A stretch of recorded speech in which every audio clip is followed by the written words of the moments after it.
Good morning and good afternoon from Brussels. I'm Ian Lesser from the German Marshall Fund of the United States here in Brussels. And welcome. Thank you for joining us for this conversation today. We're really delighted to have with us Admiral James Stavridis, who is now operating executive with the Carlyle Group and a retired four-star admiral and has held many very interesting positions from the point of view of transatlantic relations, but not least former Supreme Allied Commander in Europe and Commander of Southcom, and a longtime friend of GMF and of ours. Jim, thank you very much for being with us today to talk about the role of leadership and character in challenging times. And I don't think anyone would disagree that we are in very challenging times indeed. And I mean, this would be an interesting conversation to have in any case, but it actually coincides nicely with Jim's most recent book, which is Sailing True North, 10 Admirals and the Voyage of Character, which is fantastic. And I really recommend it to all of you. But so our theme is very much around the theme of the book. What the idea that we have for you today is to, first, Jim is going to share with us some thoughts on the overall theme, and he's got some pretty neat slides, which I've seen, which he's going to show you quite briefly. We'll have a bit of a conversation. And then we're going to open it up to all of you, and you can join that by using the Q&A function, actually, not the chat function, but the Q&A function on Zoom. And we'll certainly save time at the end for that, and we'll plan to end promptly after about 45 minutes or so. So, Jim, thanks again. Let me turn it over to you to share some initial thoughts with us, and we look forward to the discussion. Thanks, Jim. Over to you. Ian, thank you. And I am a long-term friend of the German Marshall Fund going back decades, but certainly during my time as Supreme Allied Commander of NATO for 4 years, often had the opportunity to interact and be part of these fora. And particularly, I suspect there are many folks listening who are in Europe today. And I want to say that I have admired the European response, broadly speaking, to COVID. We're trying to catch up in the United States, and I think that is part of the leadership discussion that we are going to have here momentarily. So let me begin by offering some slides, and let's just see if I can get this to come up. Hang on. Let's see what we want to do here. Try a share. Okay, make that big. Let's do this. Okay, so hopefully you're seeing a slide at this point, correct? Yep. Ian? Okay, yep. Perfect. So this is what we're going to talk about, leadership in the time of coronavirus. And we're just going to do some thinking, if you will, about what are some of the qualities of leadership as we face coronavirus. And I'll simply start by saying, let's keep it in perspective. 100 years ago, the world went through the Spanish influenza, so-called, although it actually came from the United States, probably carried here by American troops coming over for the First World War. We're learning more, and that box of uncertainty you see here is shrinking. But what are the attributes of character and of leadership that are germane here as we think about the challenges that we face collectively? And I think you see a range of leadership skills on display, and they're very different styles. And every country is different and has different history and culture that drives it. And you have a certain amount of impact from the private sector. You see that picture there of Bill Gates and the Gates Foundation. You have impact from the World Health Organization, bottom right. You also see this constellation of international leaders dealing in different ways with this. But let me try and pull out some qualities that I think are particularly important in this period, and then we can launch into a conversation. Let me start with this, and it's an attribute of one of the admirals I talk about in Sailing True North, an American admiral named Chester Nimitz. In a time like this, maybe your most important sense is your ability to listen. And this, by the way, is not Photoshop you're looking at. This is an actual European, at the time it's actually Belgian, air defense system in the 1930s. The officer is listening for incoming aircraft. I put it here as metaphor because it is vital that our leaders are capable of listening to their constituents in their own country, to their peers across the international spectrum, and particularly during a time like this, to their opponents. The United States needs to do a better job listening to China and vice versa if we are going to work our way collectively through this. I think now is also a good time for leaders to be readers, to think about what I should be reading now to understand not only the current crisis, and I highly recommend this book on the upper left, The Great Influenza by John Barry, about the Spanish influenza, many lessons there, but also we should be studying and thinking of manifestations that are emerging, like Peter Singer's marvelous book, The Weaponization of Social Media, like war, or about the rise of trade barriers, peddling protectionism. These are two trends that I think will accelerate coming out of the current crisis. So our leaders need to be readers, and I would argue they could probably read a few good novels while they're trying to understand the zeitgeist of the moment. We don't have time to talk through all of these, but bottom center is an imagined novel about a pandemic and the outcome of pandemic. It's really a book about resilience by Emily St. John Mandel. So the point is not these particular books. The point is we need leaders who are capable of listening, reading, and building intellectual capital that they can then use to help us get through a crisis like this. Thirdly, I think we need leaders at the moment who are innovators. Innovators. I put Sir Jackie Fisher, the famous British admiral's name there. I talk about him in Sailing True North. And innovation can be as small as a Post-it, it can be as big as a moonshot, it can be as crazy as the idea of putting airplanes on ships. Think about that for a minute. We need leaders who are innovators, and the innovation, I would argue, is going to be in the medical world. The speed, not so much the way, but the speed with which we are approaching production of a vaccine is really unprecedented. And we are not cutting corners, but we're accelerating using a variety of innovative means. And I think leaders are going to need to deal with the innovation fallout, if you will, from the pandemic. Upper left, telemedicine is going to explode. Bottom left, are we going to continue to work from home? It's pretty convenient. Many people can do it. Is this the new trend? We'll see. And on the right, teleeducation, I think, is going to be another explosion. And a webinar like this is a perfect example of how we will learn from the pandemic and use these attributes of innovation going forward. What else can leaders do? Leaders can be team builders. I put Lord Nelson here, another admiral I talk about, British admiral. He was famous for building teams, for collaboration. This is from my days as NATO commander, counter-piracy operation. These are French special forces who have landed on this dhow, this pirate dhow. They landed in an Italian helicopter. They refueled from a Danish frigate. They were operating on intelligence from a British maritime patrol aircraft with overhead imagery from the United States. Building teams is going to be a key attribute for leaders. Finally, leaders need to do this. They need to be communicators. This is the world according to Facebook. The brighter the white, the higher the concentration of Facebook users. The tell, American expression for poker, the tell is that China is dark in this laydown because China controls those social networks. Good leaders in a period of time like this need to be superb communicators. All of this has to ride on the bedrock of our values, which come to us from East and West, from the ancient Greeks, from the Pacific and Asia.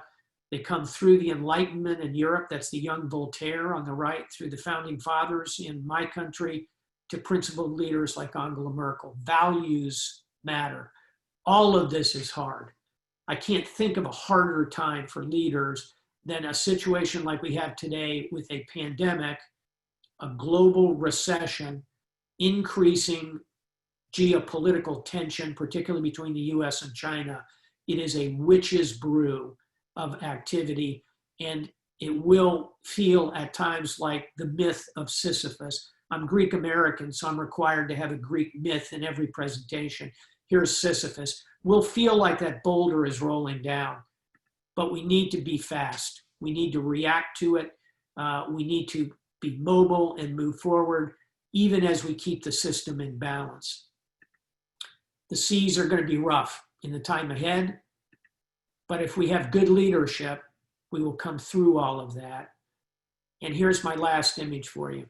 And I'm going to give you a quote, and I love to quote Napoleon because I am a very short person, 5'6" tall, and my good friend Ian Lesser is about my height. So we like quoting short people because short people have to stick together at all times. And my quote from Napoleon, to conclude my very brief opening remarks, Napoleon said, "A leader is a dealer in hope, not in fear. A leader is a dealer in hope." Those are the kind of leaders we will need to get us through this. You can read more about some of these leaders in my book, Sailing True North. Please continue the conversation with me if you would like on any of these social networks. And with that, Ian, I will turn it over to you and reappear on the screen. Here we go. Jim, thank you. Thank you very, very much for that. It was exactly what we hoped you would do. You know, when we first thought about having this conversation, we were thinking, well, should it be around the themes of the book or should it be something more geopolitical? And in fact, it turns out to be both. Exactly. Absolutely. That those cross. Absolutely. And as you ended, I was thinking also of something which I'd written down as I was reading the book. And you were actually quoting Colin Powell about this as optimism as a force multiplier, which I thought, you know, is basically how you ended. Let me maybe come back to something that you mentioned in your presentation, the importance of listening for leaders. Listening in this case, you know, I'm wondering what you think about this question of listening to experts. You know, experts had gotten a bit of a bad reputation. Successive elections they got wrong, called wrong, Brexit. I mean, we make a long list of things that the experts didn't get right. You know, and now there is this very, you know, pointed question of whether leaders are listening to experts around health. And you see very different examples of this in different leaderships around the world. What about this piece? Are we going to come out of this with a new respect for expertise, or is it going to have the opposite effect? I think that scientific expertise is getting an upcheck. And it's very evident that in countries where leaders have listened to the health experts, have listened to the scientists, they are vastly better ahead at controlling this. Those would be big authoritarian country like China, tiny little democracy like New Zealand, a mid-sized, pretty good-sized European country like Germany, a tiny, tiny little country like Iceland. In Asia, you see Japan, a big economy, a big country, big population, and you see Taiwan, a tiny little country, have effectively not been affected by this. Why?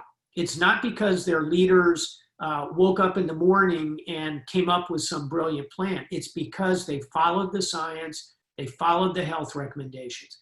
Conversely, where are nations flailing and failing to control this?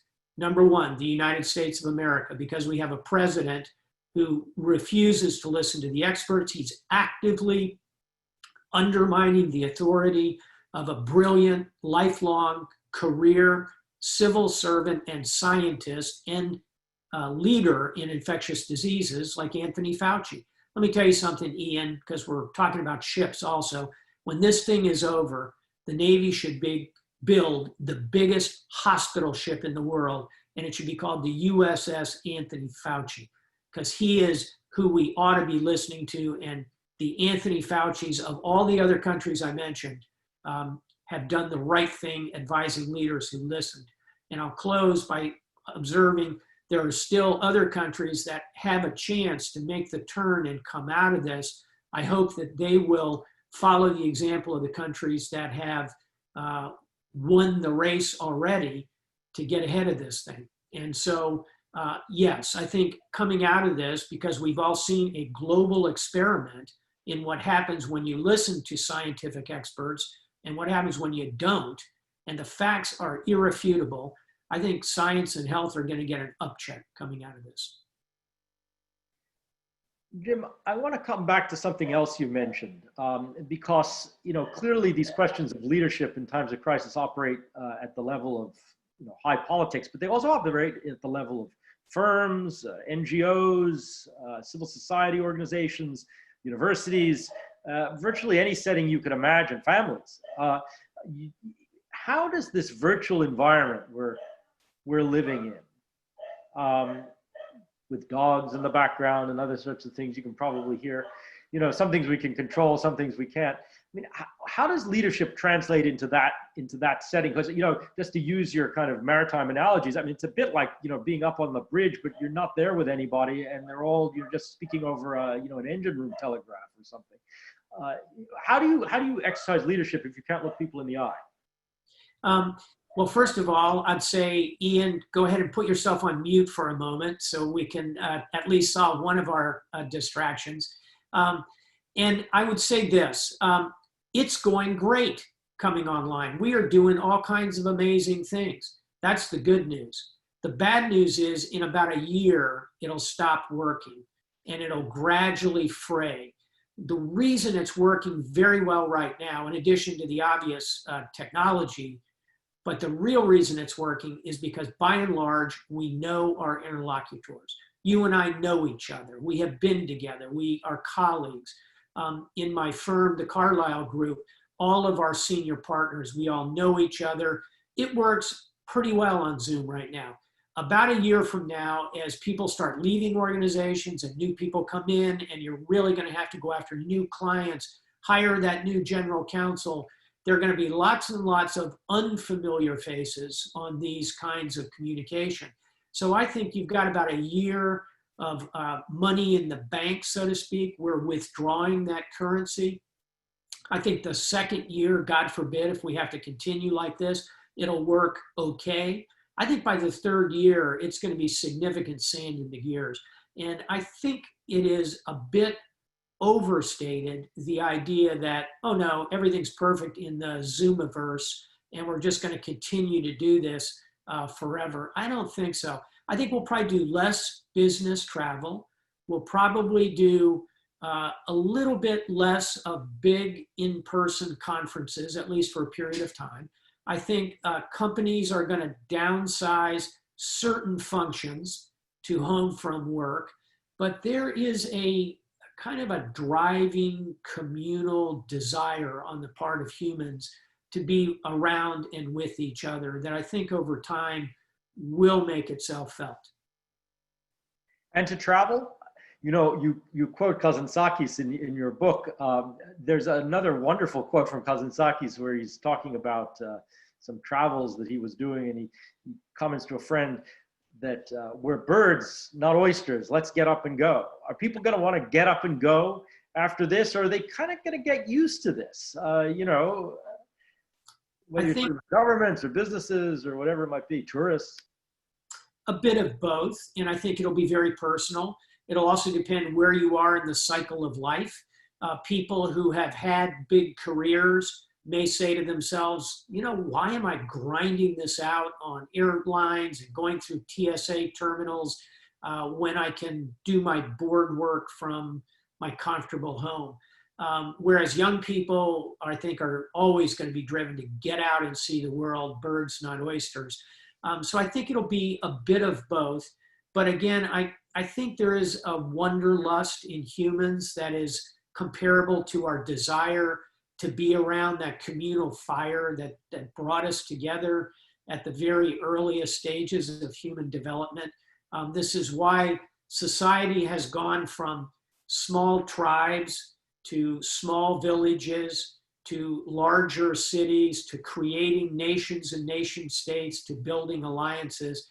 I don't see that trend reversing suddenly and all of us going back to a very small world and a very small life. I think that's highly unlikely. Last point, since you mentioned Nikos Kazantzakis, The other great Greek writer is the poet Cavafy, and he wrote his most famous poem is called Sailing to Ithaca, and it is about the power and the value of the journey. It is not about the destination. There's real power in that. I recommend that poem to pick up those thoughts. It's a gorgeous piece of writing by another great lyrical Greek writer. It's a beautiful poem.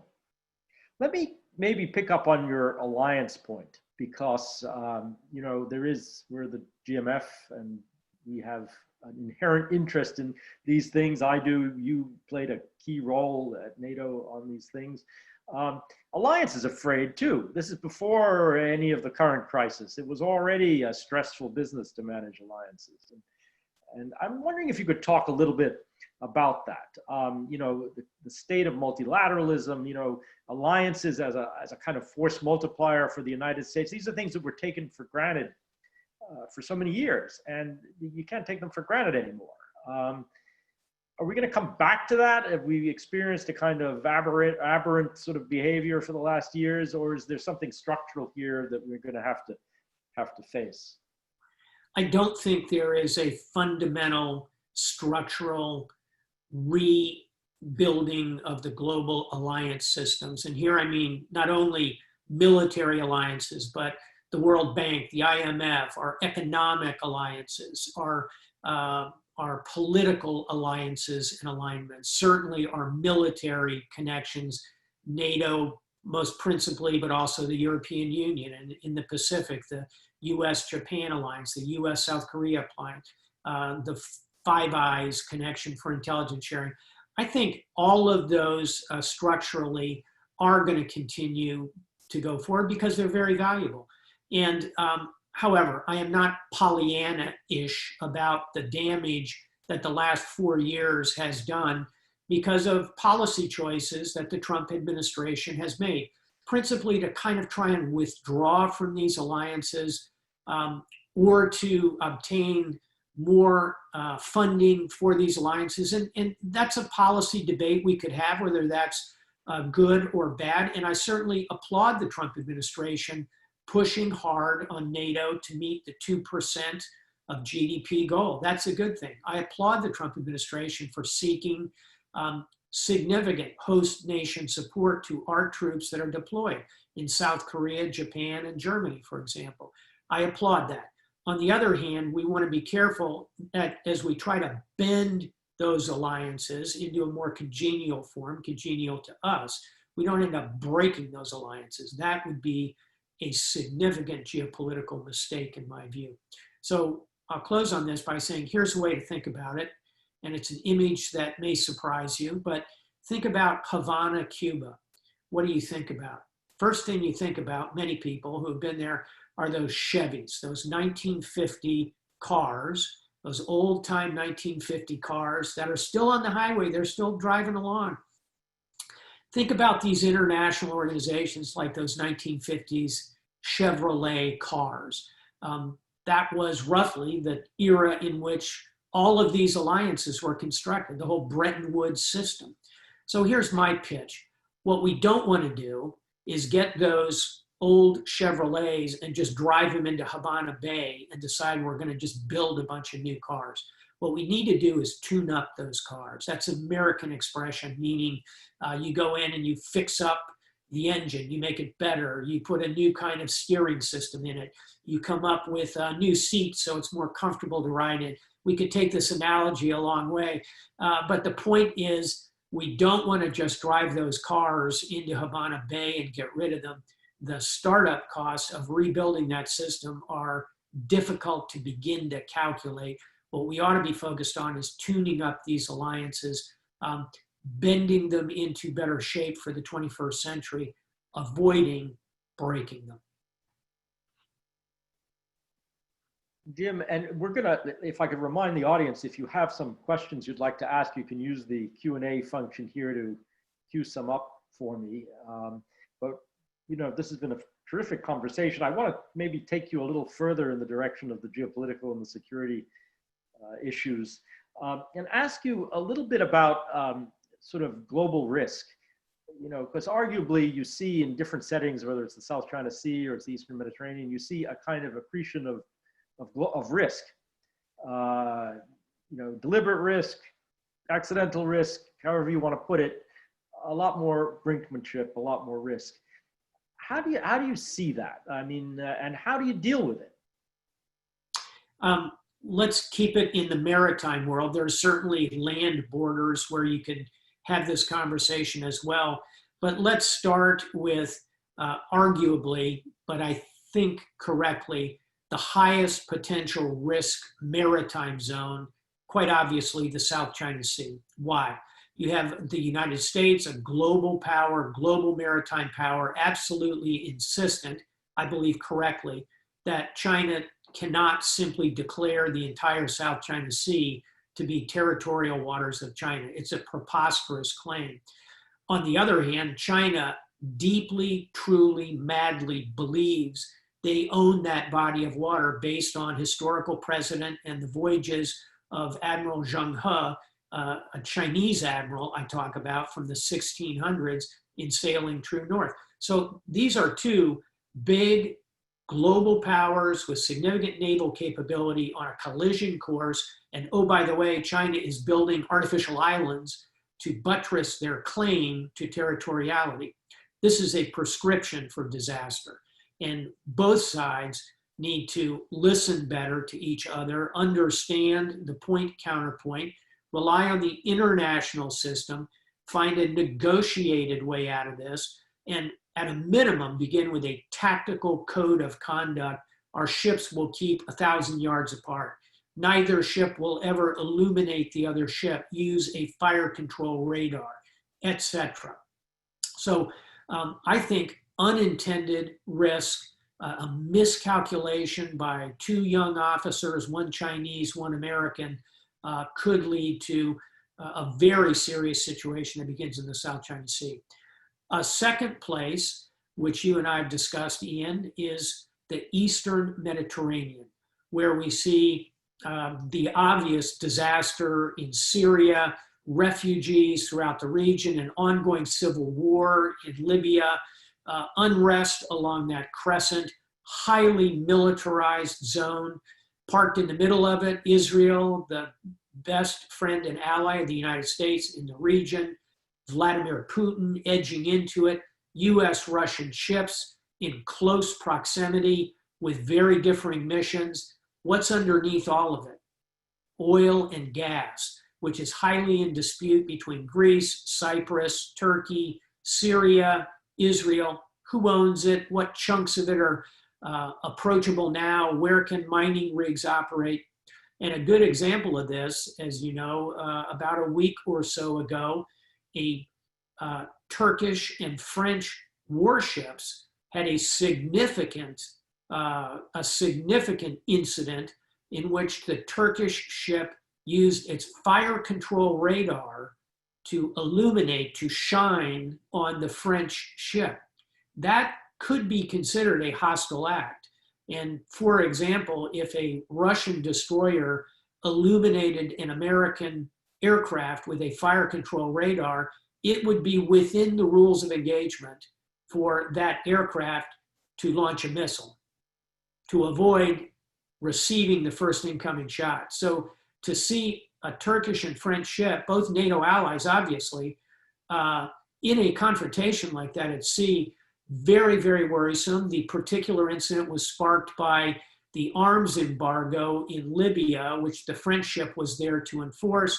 The Turks, of course, are moving arms and troops into Libya, into the middle of a civil war. So those are two zones I worry about, Ian. Both of them have high flashpoint worries that we should be concerned about.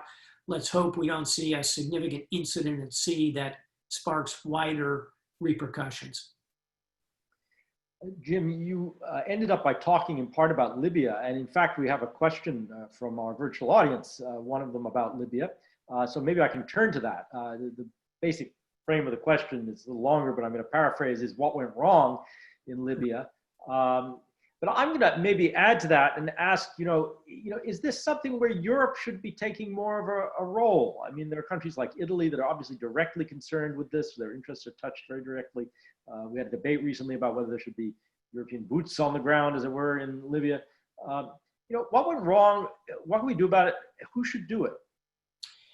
What went wrong, and of course I'm intimately knowledgeable of this because in 2011 I was the Supreme Allied Commander of NATO when NATO received tasking, if you will, from the United Nations to conduct an arms embargo to ensure that Gaddafi could not massacre the population of Benghazi, which he had indicated he was in the middle of preparing to do. So NATO, acting under the authorities of the UN Security Council, removed Gaddafi's capability to do that, conducted a precision strike campaign that took away his military capability. What then happened is his people rose up against him because this terrible dictator of almost 40 years no longer had a military to support him that was very capable. He was overthrown. He was killed, unfortunately. He should have been brought to The Hague and put on trial. But at that point, Ian, we get to the what went wrong.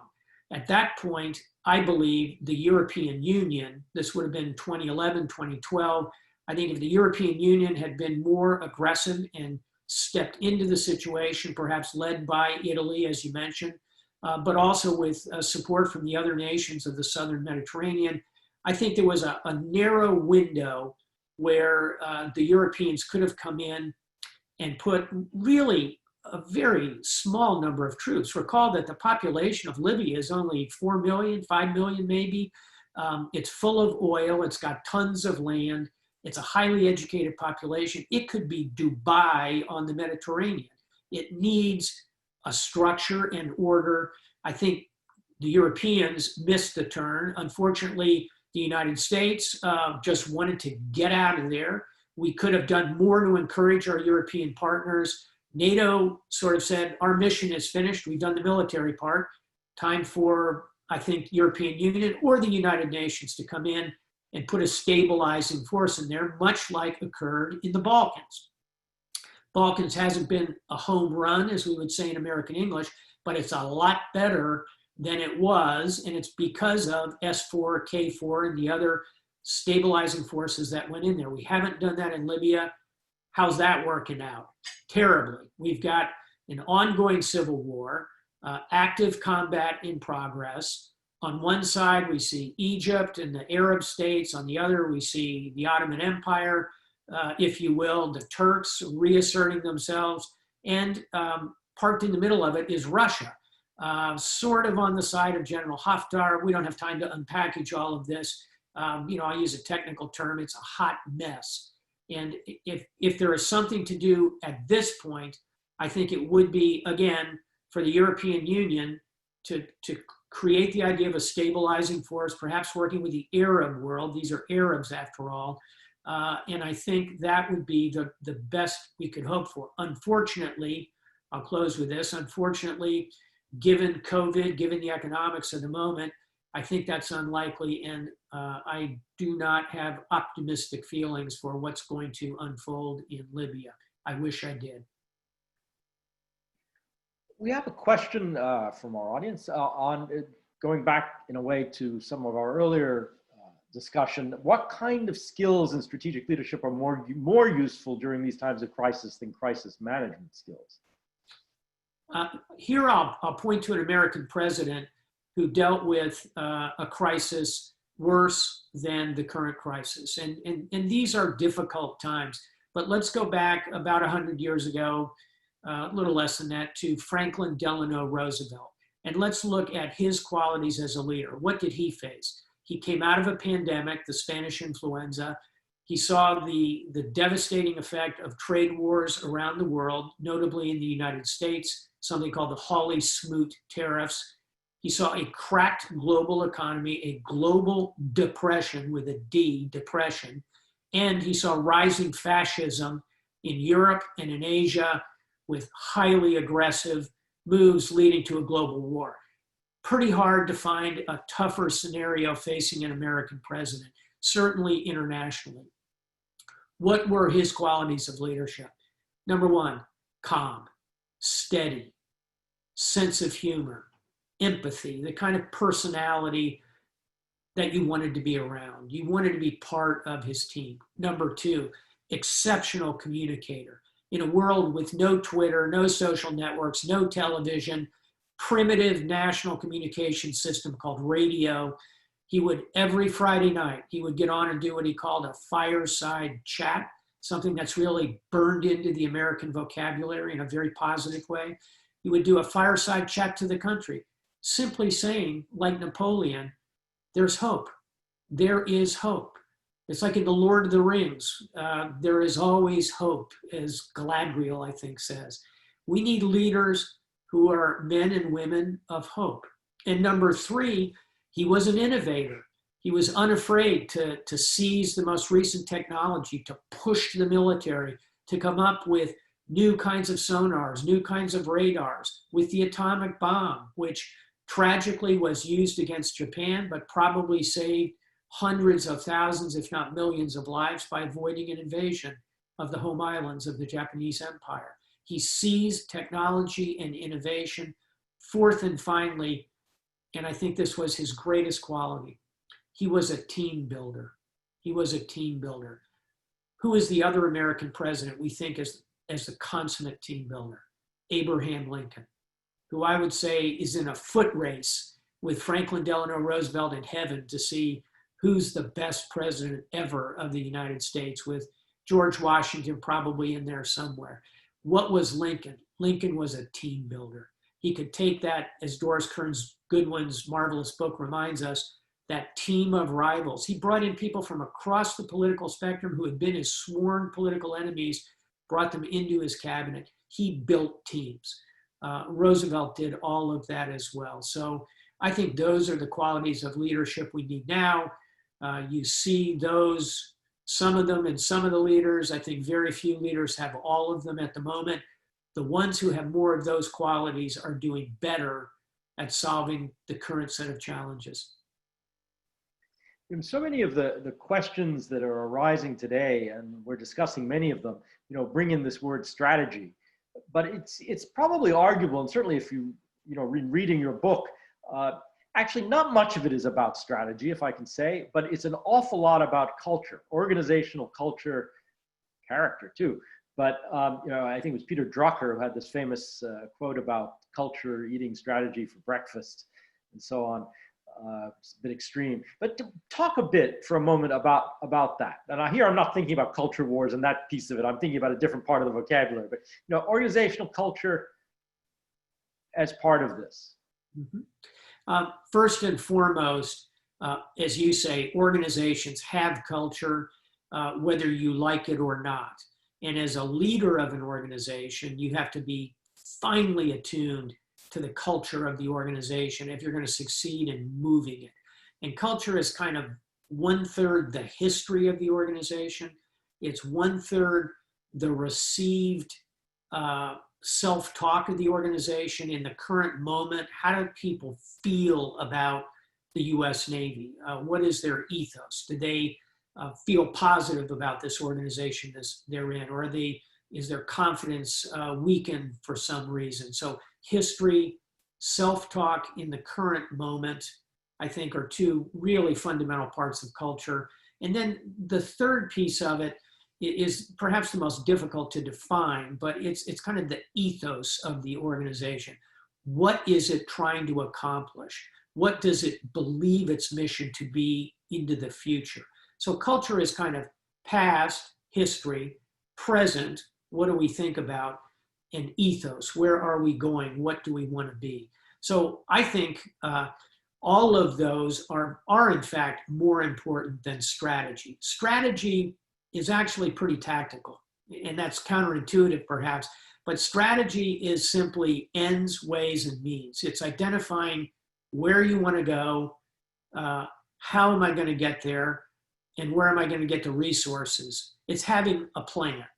And I think where we tend to fail strategically is where We overestimate the importance of having a perfect plan and underestimate the importance of, let's just get the ship headed in the right direction. We'll refine the course as we get closer to whatever our objective is, not letting perfect become the enemy of very, very good in the formulation of strategy. Second mistake in strategy is quite simple. We act as though our opponents are not going to get a vote. And believe me, our opponents get a vote, a pretty big one. And so you have to, as you plan and think about strategy, back to what we were talking about earlier, Ian, of listening, you better be listening and anticipating what your opponents are going to do, because strategy is an endless loop of, okay, I'm going to try this, my opponents do that, I adjust and do this. It is, although there are broad directions you want to head, strategy is really about continually changing the plan. All of that is driven by the engine of culture in an organization. Jim, I'm conscious of our time, but I did want to maybe just end by coming back to something that I know you care deeply about, which is the place of oceans and maritime history, and are just thinking of things maritime in our culture. We had in this series recently, David Abulafia, the professor from Cambridge, who's a famous maritime historian, and he's written these magisterial books about the Mediterranean, but also about global seas. And he basically concludes by saying that the oceans that we've discussed for those millennia just don't exist anymore in that sense. We don't have that same sense of the maritime environment as something that's meaningful to us. It's kind of a stark thing to say, but do you agree with that? And having spent your life around the water, how do you see it? I do agree with that, and here's why.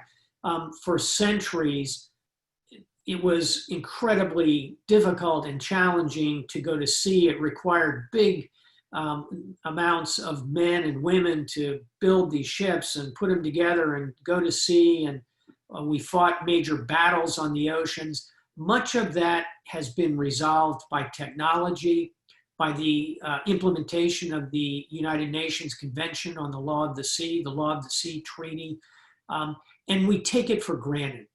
We take the oceans for granted, despite the fact that 95% of the world's trade still moves on these oceans. That if you look at human history, almost every pivotal battle has been a sea battle. We ignore the fact that there are immense maritime flashpoints in the South China Sea, in the Eastern Mediterranean, and by the way, increasingly in the high north, in the Arctic. And if Russia continues a resurgence, we'll see the North Atlantic be another potential flashpoint. None of that has really changed, but we have become, my expression, sea blind. We do not perceive correctly the importance of the oceans. And that's why I wrote the book before Sailing True North, which is called Sea Power, The History and Geopolitics of the World's Oceans. And I'll give you a very practical example of this that many listeners will know, and I think probably agree with, is Israel. Think about Israel. It has a very long sea coast, tiny country, but a very long sea coast. It has enormous oil and gas resources to the west in the sea. Its opponents have consistently tried to attack it from the sea, yet Israel continues to think constantly about the threat of land and the east, and looks to Iran and somewhat less so than in the past, but somewhat to Arab neighbors as opposed to Persians. So Israel is a bit sea blind. I think the United States still basically understands the oceans, and it's because the United States is an island nation. I mean, we're really surrounded on two sides by massive oceans. Our Navy matters to us deeply. We're a global power, but many nations simply take the oceans for granted. And I'll close on this interesting way to think about it as an American. What is the other thing that we have become effectively blind to, even though it's absolutely crucial, and 100 years ago it was fundamental to the American way of life? Farms, farming. 100 years ago, 150 years ago, 70% of Americans made their living on a farm. everyone thought about farms and ranches and all of that. Today, it's like 6%. The whole country is farmed by a tiny percentage of Americans. We don't really think about farming as a big part of our culture. Similarly, we kind of are increasingly less inclined to think about the oceans. I think it's okay in both cases, and I don't see a big threat to our farming system. But I do worry that if we become truly sea blind, if we don't learn those lessons of history and understand sea power, if we don't understand the lessons of character that these admirals I talk about in Sailing True North share with us, if we become truly sea blind, we will be more at risk in this 21st century. Jim, thank you very much. You've been really generous with your time, but also the openness of the conversation. It's been really enjoyable and really fantastic. And I hope I'm sure the audience enjoyed it as well. Several people have written to ask whether this would be available to watch online. It will be. If you know people who would like to see it and they missed it, by all means, have a look. Before we close, let me also thank my colleagues, Laura Bassani, Alberto Tagliapietra, and Barbara Plechakova, for putting this together. I'm really grateful to them. I thank you all once again for joining us. We will perhaps slow down a little bit in terms of this virtual convening over the high summer, but we'll certainly be back in action again early in the fall. And in fact, there are still GMF events going on, some very interesting ones in the next days and weeks. So please do tune in for those. Jim, thank you once again very much. When it's possible to travel to Brussels, we hope to have you with us here. And last word for the audience, wherever you are, however you are leading others and interacting with others, a leader is a dealer in hope. Be that kind of leader. Thank you, Ian. Absolutely. Jim, all the best. Thank you so much. Bye.